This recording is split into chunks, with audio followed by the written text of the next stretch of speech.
सच्ची और कड़वी बात कह दी तो बहुत बुरा लग गया। और मौलाए कायनात को अमीर शाम ने पानी पी पी करके गालियां बकवाई, अपने पूरे जमाने भर में गालियां बकवाई जब तक जिंदा रहे, और अपने बाद भी उस सिलसिला जारी रखा। हम कैसे गवारा करें, इस बात कैसे बर्दाश्त कर लें। इतनी बात हमने कह दिया तो हम बहुत बुरे हो गए। तौहीन सहाबा का हम पर इल्ज़ाम लग गया कि हमने सहाबा की तौहीन किया।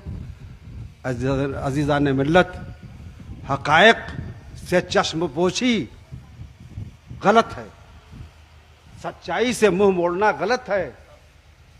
सच्चाइयाँ इस्लाम में का खासा है।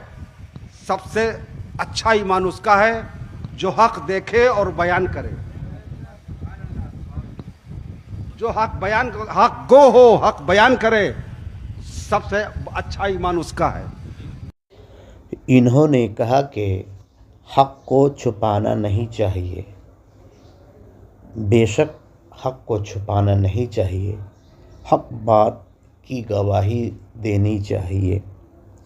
क्या आपने गाली सुनी है कि हज़रत अमीर मुआविया रज़ी अल्लाहु अन्हु हज़रत मौला अली रज़ी अल्लाहु अन्हु को गाली दिया करते थे।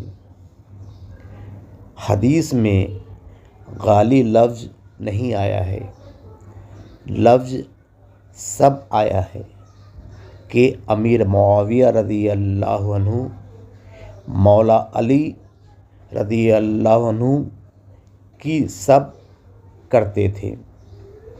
सब का माना मुखालफत है। गाली मिजाजी माना में आता है। आप हकीकी माना को छोड़कर मिजाजी माना को ले लिया और हज़रत अमीर मुआविया रज़ी अल्लाहु अन्हु पर गाली का बहतान लगा दिया, जो फ़स्क है। आपको गाली का इल्म हो गया और हज़रत हसनैन करमैन रज़ी अल्लाहु अन्हुमा को नहीं हुआ, जिन्होंने अमीर मुआविया रज़ी अल्लाहु अन्हु से सुलह किया और आपके हाथों पर बैत भी किया। क्या आप उनसे ज़्यादा गैरतमंद हैं?